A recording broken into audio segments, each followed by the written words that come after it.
Good morning, everyone. Thanks for coming out. There's so many people. One thing, I probably won't have time for questions right here. If I do, you're welcome to come up. Otherwise, I'm in the wrap-up room. And with that, I'm Olaf. I was on holiday 2 weeks ago, and I drove past this little town in Slovenia, and I had to get out of my car and take a picture. So my kids ran after me, took a picture, because I was in the log, right? You'll get the joke maybe later. For the people that don't know me, I work at Falcon Force. It's a company where we do a lot of detection engineering and red teaming. And together we can actually understand the attacks really well, so we can cover those in detections. I used to be a documentary photographer. I still like to take a lot of pictures, so you might see a couple in the slides, and otherwise, if you're interested, you can find me online. With that, a couple of things I want to talk about today. So first of all, I'll do a brief intro in event tracing for Windows, ETW. I won't do a full deep dive. I only will talk about the stuff that is relevant for the rest of the talk. Then I'll also cover a couple of slides on why it is relevant for security products to actually work with ETW, because there is some benefits to it. Then I was kind of interested if I could spoof events, what would happen, and if I could actually further abuse that. And of course, otherwise I wouldn't be here, so there would be some things. And I'll wrap up with some things you can either do about it or do with it if you're more on the offensive side. Little spoiler, probably the offensive side wins it this time. So first of all, a couple of slides about what is ETW. It's essentially a mechanism for Windows operating machines to raise telemetry. And it's primarily designed for user mode or kernel mode performance monitoring and debugging. You can quickly see here, there's no wording about security. This is from the Microsoft side. And you'll probably figure out later why.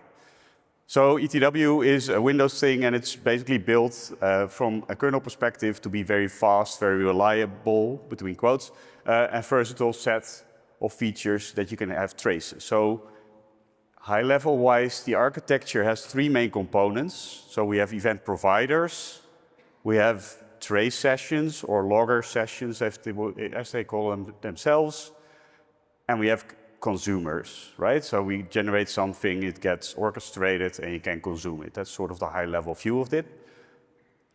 And that works in two sides. So we have user mode providers and there are kernel mode providers.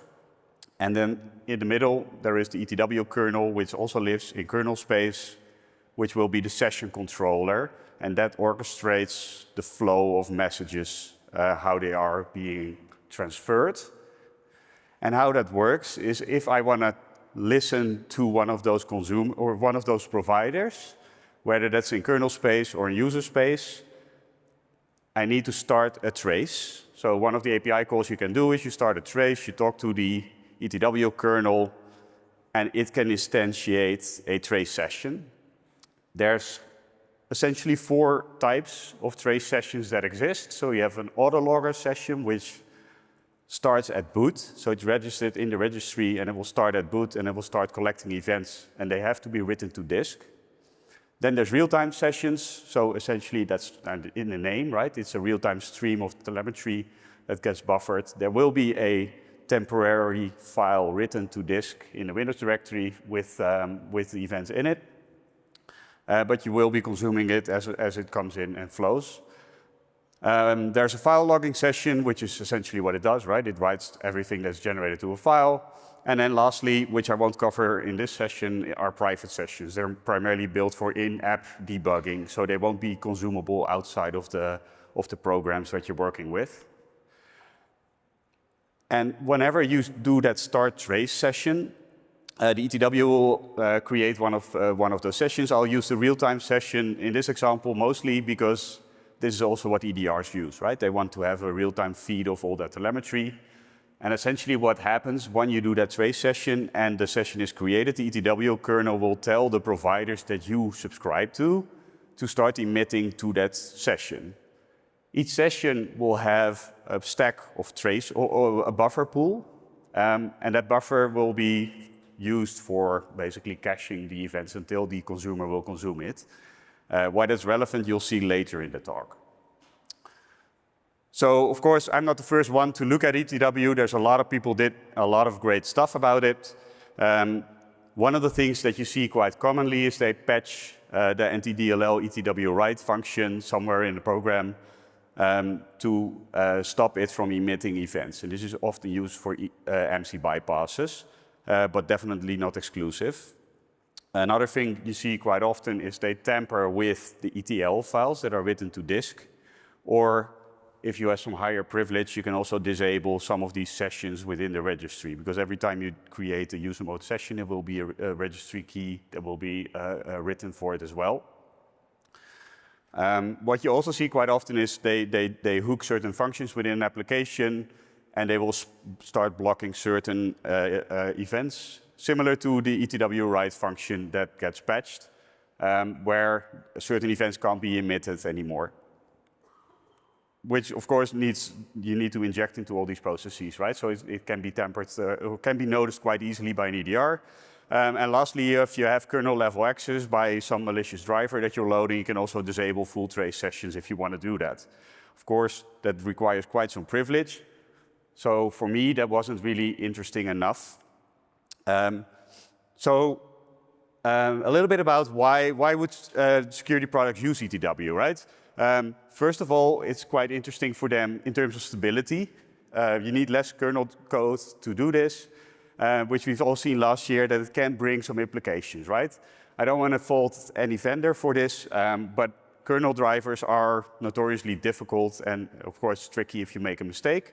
So a lot of vendors choose to opt for more ETW-based information because it runs in its own subkernel, so it's way more safe to do that. Another really good benefit is filtering. So ETW trace sessions, you can actually define what you want to have, so which event ID you want with which sub-attributes. Whereas if you rely on kernel callbacks, you would get like the full stream of telemetry, right? So you have to filter that after it's being sent to your process. So you have to do it in process, which takes more performance. So that's also one of the other benefits is ETW sessions are also buffered. So there is also some leeway where it's less likely to drop events. If your process is too busy working with all these kernel callbacks, you might drop stuff. Then additionally, there is way more flexibility. So you can actually disable or enable new providers in your trace session to add augmented telemetry, whereas with a kernel driver, you probably need to reload the whole driver or maybe even reboot the system if you want to expand your telemetry collection dynamically. So that is an additional benefit. And of course, kernel callbacks are quite limited in the amount of options that you have, right? You can't collect every type of information with a kernel callback. Quite frequently, you have to actually get it somewhere else. And apart from that, it's very low in terms of intrusion, right? There's nothing, you don't have to hook any function, you don't have to inject into any process. So again, that's maybe also even a stability option where you have, so you don't need to touch processes. So this talk will mostly have examples based on Defender for Endpoint. That's primarily because I'm the most familiar with it, but be assured that most of the other EDR vendors will have similar issues or sometimes even the same. Keep that in mind. The only thing this slide needs to tell you is on the left, you will see all the kernel callbacks that Defender for Endpoint uses. On the right are all the individual ETW providers that they listen to, just to sort of show where the breadth of the information comes from. The same applies in some part to CrowdStrike.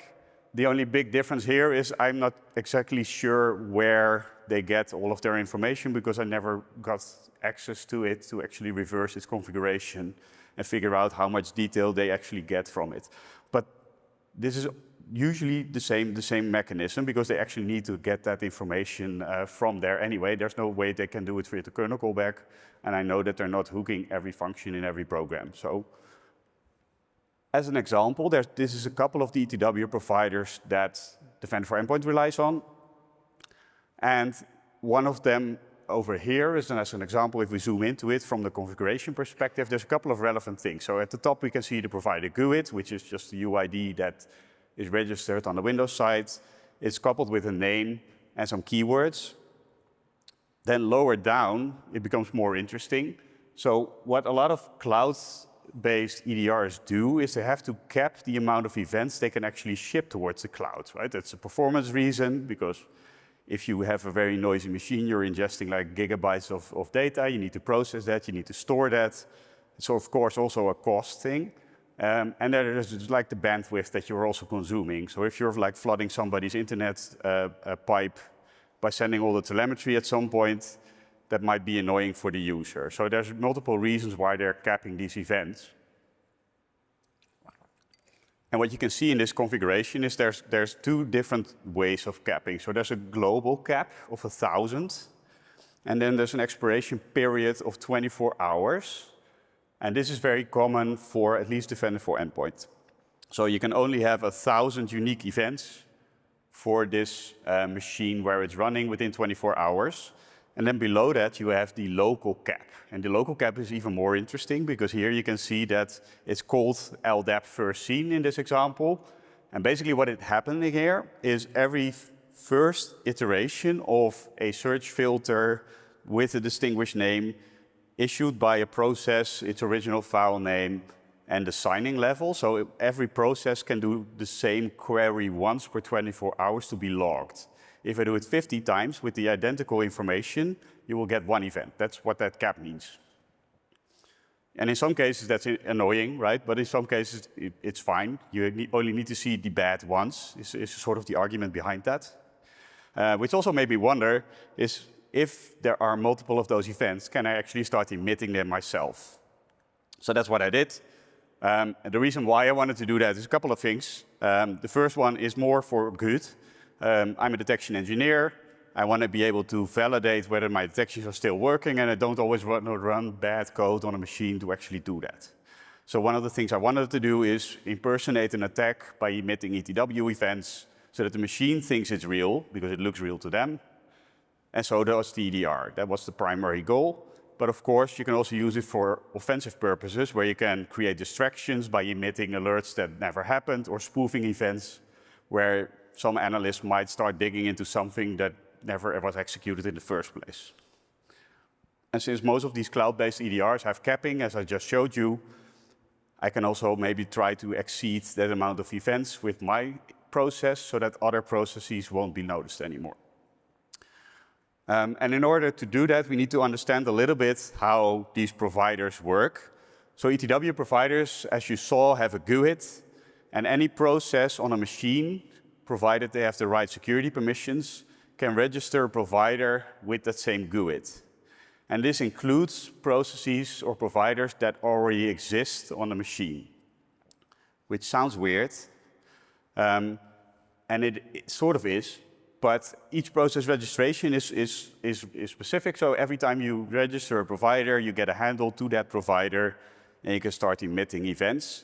So if you call an event register function with the same provider for a GUID that already exists, you basically get a handle to that existing GUID, and you can both start emitting events. And for the operating system, it looks like there's one provider, and that gets that data out. And in terms of providers, there's essentially three major ones. So the most used one currently is a manifest-based provider. So it is introduced in Windows Vista. Before that, it was primarily MOV-based, which are not that common anymore.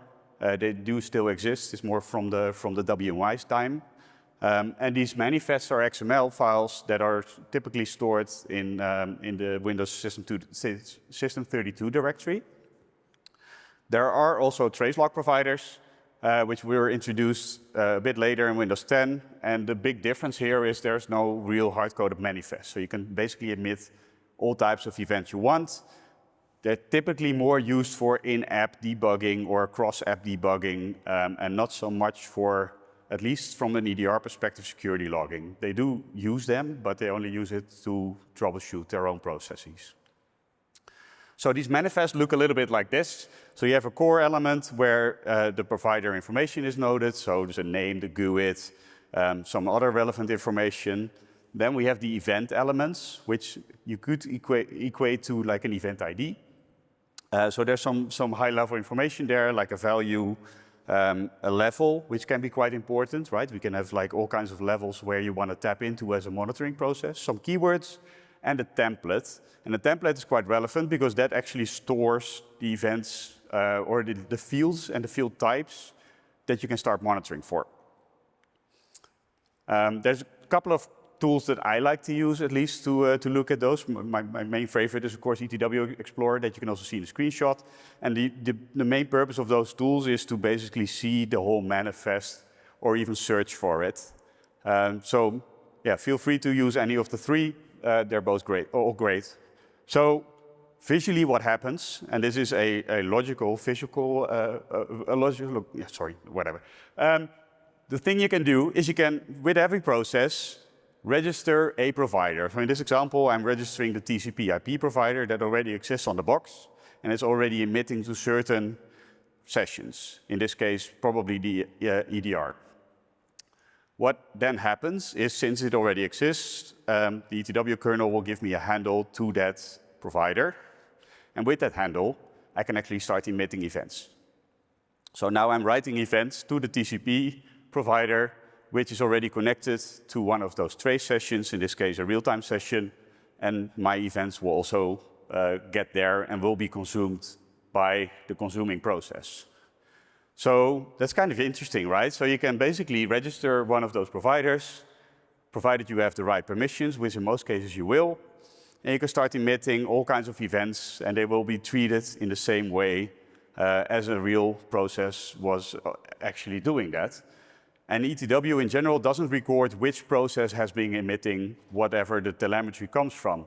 So what they generally emit is whatever the GUID is, and there will be a process ID within the event, but it's not necessarily the event that generated that event. So if you do a real network connection, your process will not likely be the one that will be emitting that event. It will come from some other sub-process within Windows, but the PID of the process that made that connection, the physical connection, logical connection, that will be the event. And that PID is sadly not spoofable, because that would be amazing, right? Then I could spoof on behalf of any other process, but that's handled by the ETW kernel. So that's sadly something you couldn't do. Otherwise, I could make the EDR think it was doing bad stuff and kill itself. That sadly didn't work, or I didn't get it to work, at least. On the kernel side, it works in a similar way. The bigger downside is you need to have a signed driver to be able to achieve the same things, but you can still register a provider and do the same emissions. That's the only slide I will do on the kernel side. I didn't have time nor the skill to actually work on that side. So that's something I might look into later. Then there is some security.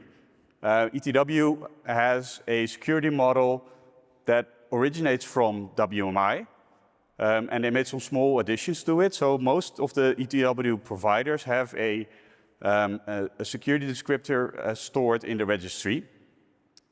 And in the case there is no security descriptor in the registry for one of those providers, they will get a default set of permissions assigned, which are noted under that very memorable GUID. And there's a couple of things you can store on these SDDLs. So it's primarily involved where it's which of those providers can you add to a trace session, can you create a trace session for these providers, and a lot of other things. And this is basically the default security permissions. I added this slide not for you to read it, because there's quite a lot of information that you won't retain.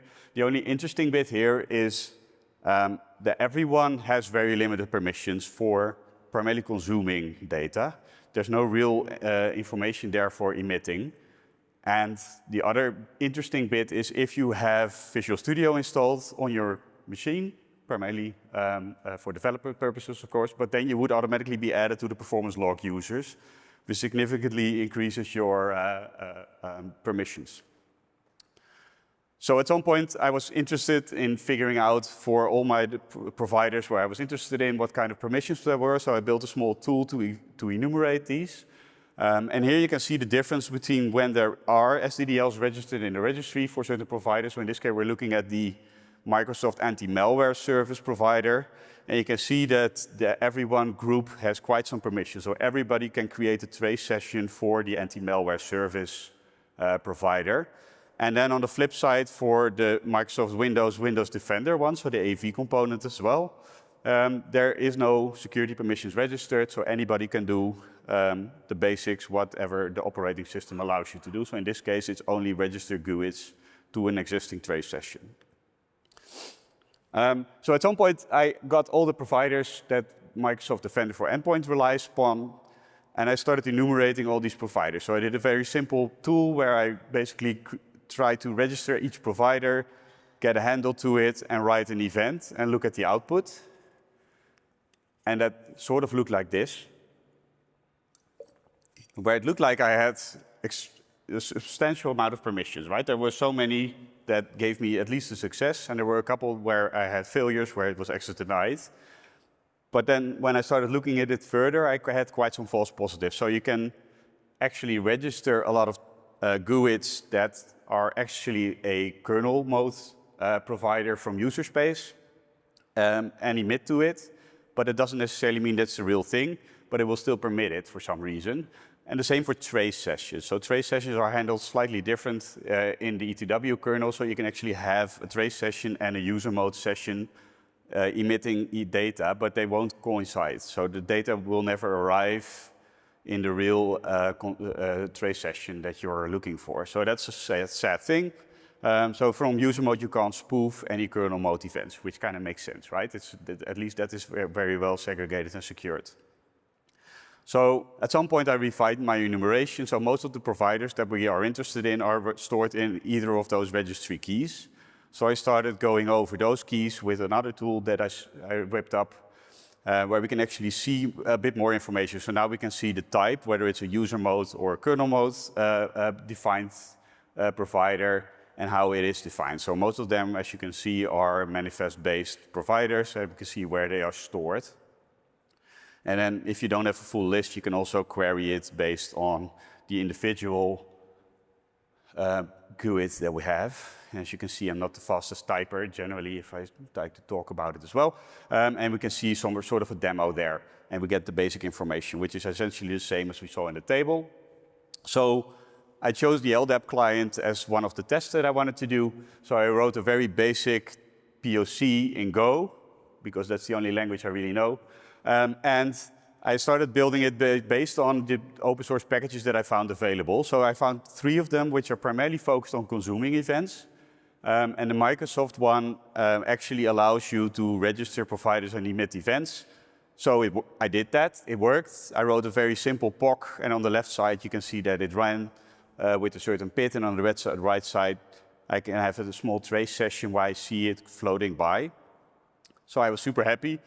But then I started looking in Defender for Endpoint, and I never got any telemetry. So that was a bit sad. So after a long time of debugging, I started decoding the real events from an LDAP search versus the one I was emitting. Quickly learned that little endian is very important in Windows. And also found that a lot of the packages didn't allow me control over the right headers, like keywords and other items that are relevant for emitting a trace session based information. So I took a new approach, basically rewrote the tool. I started doing it on syscalls, where I just run the native API calls, which would have been more efficient in C, but I can't do that. So I wrote a new POC. I emitted something, I had a trace session, it was still there, so my new POC worked. And then I actually got information that also showed up on the cloud side in Defender for Endpoint. So that was cool. So now I thought, okay, this is fun, what can I do with this? So I started looking at those cappings again, so I found that, okay, I can emit one event and then there's nothing. And we had that global cap that we'll get to later. So I ran my tool. I renamed my tool to canary.exe, ran it again, made the same emission, and I got both events in the cloud, right? So, okay, cool, that also works. So it proves the theory of that first seen event. If the process is different, it will be different. So then I started generating just 10 garbage events. So I'm just randomly creating search filters here. And all of those 10 also showed up in the cloud. So that's still within the working hypothesis. So then I figured, okay, that global cap that I saw in the config is 1,000. So let's emit a bit over 1,000 events and see what happens. And after some time, it needs some time to ingest, I went to the cloud and I saw 1,000 items only for my machine. So that was pretty epic. So at least I had a way where I could reliably go over the 1,000 and only see 1,000 events. But that was all from the same process. So I wanted to make sure. I also created the real canary.exe where I emitted a slightly different search query, so everything was different, just to make sure that it still operated as I expected, but I never got logs, right? So I proved my theory. I could actually exceed the amount of events that were emitted. I would never see any data. So the canary still lives. He's happy. So with that, I could actually force Defender for Endpoint into going into global capping mode for each event type. Of course, you need to do that for each provider that you care about, but it's still useful. Then run our real attack and never get detected. So that actually works really reliably well. You can do whenever you like. The EDR will never see it as long as the AV doesn't recognize your binary for whatever the reason, right? That's normal. So at some point, I also wanted to test this, created a buff for it, executed it, and looked at the trace session of my target, and I could still see it being emitted. So that actually works. You can also flood with the same buff. And that information still comes into Defender for Endpoint. So that's fun. Other things you can do with this, depending on how conditional access, for instance, is implemented in an organization. If a user is at a certain risk, you can have a conditional access policy that blocks that user from accessing your resources, right? So if I'm an attacker, I can actually start generating alerts for that user to get him over that risk level, and he won't be able to access certain resources anymore. So you could imagine, as a red teamer, to annoy the blue team a little bit and get their machines or their users yeeted off the network. Of course, you shouldn't do that, but technically that's possible. The same goes for devices, right? So if you have Intune-based devices that have a compliancy check, it's quite common to see policies applied where non-compliant devices are not welcome anymore. And one of the compliancy checks can be, again, a risk level. So if you generate too many alerts on a machine, you can actually get some machines blocked. So another provider that I was kind of interested in is the anti-malware service provider, because that is one of the inherent providers for Defender for Endpoint's AV and malware detection engine, as it says in the name. So I wrote another thing where I emitted a bunch of random malware events with real names and real detection IDs, but with fake files on the operating system. And again, only 1,000 of those files were logged because that's the cap of the provider configured within the configuration of Defender for Endpoint. So if I have 1,000 emissions and then drop my real malware because it may be detected, it won't be visible for the analysts anymore.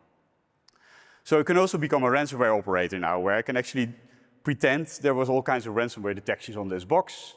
And you will get a lot of alerts within the Defender interface, which might actually distract an analyst from fully investigating that machine while you're doing something else on a very different machine, which is kind of painful, right? They can go into full panic mode and you're doing something else. Again, don't do that because people have stress levels, but can be fun. And you can do the same with fake AV detections, mitigations on all kinds of levels. And you can start emitting those. They will even show up in the normal event log. You can get the information there. Somebody will start analyzing that while you're doing something else. So it could be fun, but I also thought this is kind of serious. So I wrote a letter to Microsoft. And at some point, I did some research. I reported it. I included a POC tool and a list of all the ETW providers I was able to abuse. But my POC tool only covered the anti-malware one because I thought that would be proof enough. So a couple of weeks later, they were quite quick about it, but they didn't find it important. They did think it would be something to fix at some point, but it wasn't a bar for immediate servicing, so case closed. Or not. Maybe it wasn't. So a couple of weeks ago, I wanted to prep, which I usually don't do, or not that far ahead. And I wanted to create some recordings for you guys to show you, hey, I can emit all kinds of ransomware events, and they will never be visible. The events were still visible within my logging, but the alerts never came anymore. So that was surprising, but I was kind of happy about it. So I was like, hey, they fixed it, or not. So I started looking a little bit deeper and starting generating all kinds of other alerts, and they still worked. So I could still like mimic a Sharphound scan or do all kinds of AD Explorer clones and a lot of other things. And everything basically started alerting except for the anti-malware one. They even built some signatures for some strings within my binary. So I even had to go into AV invasion mode by obfuscating a lot of strings within my binary to get bypassed or pass their security checks. And a couple of days after that, I sent my deck to MSRC because I promised to show what I would be talking about. And they replied to me and was like, okay, great. We're also building a fix, by the way, and it will be available August 7, which is tomorrow. So that was kind of a weird time coincidence. And they didn't tell me a lot of other stuff. So I sent them a couple of other emails, and at some point they explained to me, well, the focus is on hardening Defender product providers against non-privileged users. So I was kind of curious, and yesterday evening I figured, let's see what they did. So I booted up one of my Windows Insider machines, which usually gets like a couple of rings sooner in terms of patches. And I ran my tool against the Windows Defender ETW provider, and it was still successful. So I tried it against the MC provider, and again, there, no surprise, it worked. Then I tried the anti-malware one, remember, that I had in my POC tool, and there it actually didn't work anymore. So they did something, so that's cool. Sadly, the other stuff didn't really work, and I started figuring out what they did, so I still don't know to this day. They use the same provider. The permission model looks identical to what it used to do a couple of weeks ago, yet I'm still not unable to register the provider anymore. So they fixed it in such a way that I can't show it to you now. But they only fixed that single little thing, right? I reported a huge list of over 100 items, and they at least made a step to start fixing it. But all of the providers that MDE relies on, they won't even touch. So one of the statements that they had is they're encouraging all the providers within their colleague base for Windows to start doing something about it. But they have to note you need code execution on this machine, which usually if you can phish somebody is not that very difficult, right? So it's a fix, but it's not a full fix. Later, I also started looking into buffers that you saw earlier. Each ETW provider gets a buffer pool, and that buffer pool can be configured by the person instantiating that trace session. So you can give it a certain size and the amount of buffers you can configure, and they are all assigned non-paged kernel memory. You can query that with Logman, so you can basically see what kind of settings are there. Not that super important, but I figured, so what would happen if the buffer is full? Could also be interesting, right? So technically how a buffer works, again, my perfect drawings can explain that to you.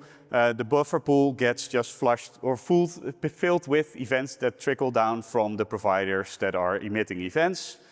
At some point, they fill the pool, the consumer gets the information, pool gets flushed, and new events start to trickle in, right? So sort of a cache mechanism. But what is interesting, when the consumer doesn't get the information yet, the pool is full. Basically what will happen then is the ETW kernel will tell the providers, like, hey, I'm out of memory for this, go away. And it will tell it for every session that has a connection with one of those providers.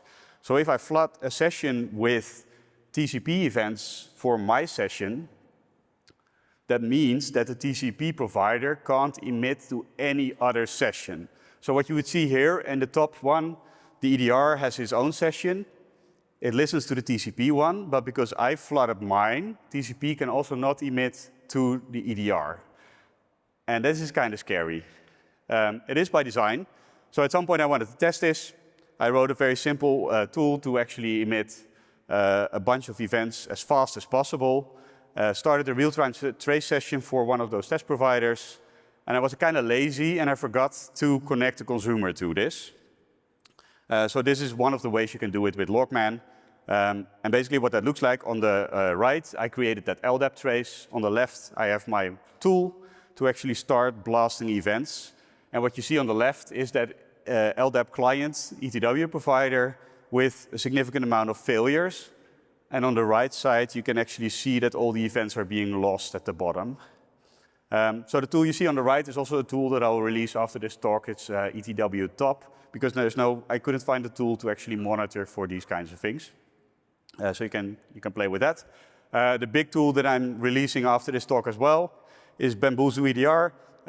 It's primarily a tool to actually do all the things that I was talking about earlier, emitting events for all the providers that you want, hit the capping for a lot of those EDRs. Another thing you can do is simulate telemetry for real attack tools. So for instance, I could simulate SharpHound with its LDAP queries to actually build and test some detections that you may have built based on custom events. What it could also do is start one of those trace sessions, but then for all the providers that Defender for Endpoint at least relies on, without adding that consumer. So I can actually start flooding these buffers and make it blind.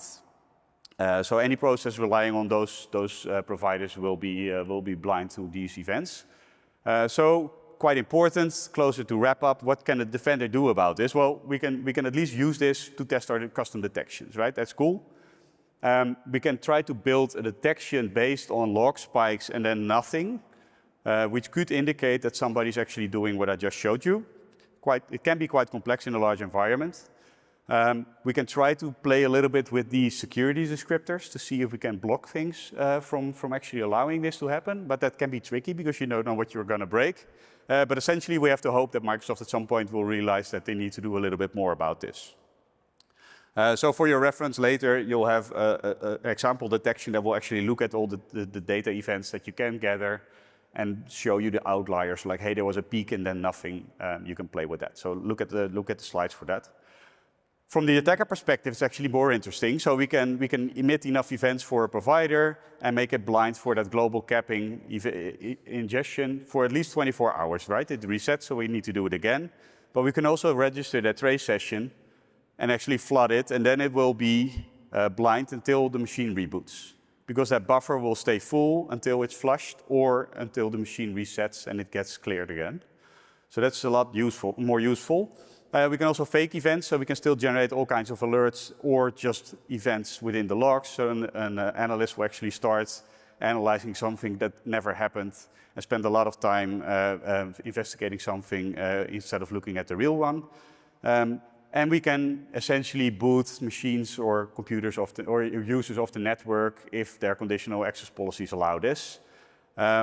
And lastly, that I didn't explain, the trace sessions also have a limit on a machine. So you can essentially also register hundreds of trace sessions, and I think usually the limit is 64, so you can't exceed that anymore. So any provider or any EDR vendor can't also add additional ones. I didn't add that to this because it can be kind of dangerous. So this is the most disturbing picture I had. But sorry, so the essential things now are you can't trust your logs anymore, right? I validated at some point with Pavel, who's an expert and a Windows internals writer, and he sort of confirmed the same. So it's kind of, we're in a bit of a weird mix here, because we want to use our ETW providers also to detect all kinds of malicious use. But at least as a defender, we have to be mindful of where the telemetry comes from, how it can be tampered with, and how reliable they can be. There's nothing we can really do about it, but at least don't trust everything you see, like also on the internet. But yeah, since they are quite valuable, it's also, there's no real good other way to get it. Otherwise, we have to inject into every process. So in the end, EDR vendors make use of this, right? And rightfully so. There's no other way around it. But the current security model on Windows, at least, doesn't allow it to make very trustworthy telemetry, assuming that an attacker also can replicate this. I only have 25 seconds left. So during this research, we also figured out a way how EDRs onboard, at least for Microsoft, we reverse engineered that. That will be a future talk because I already don't have time to make this. This research was extremely important to get you all kinds of smart people telling me stuff, so thanks to them. All the tools will be on GitHub. The last one, the big tool, I still have to upload because I made some fixes to it, but that will be available tonight. And thank you.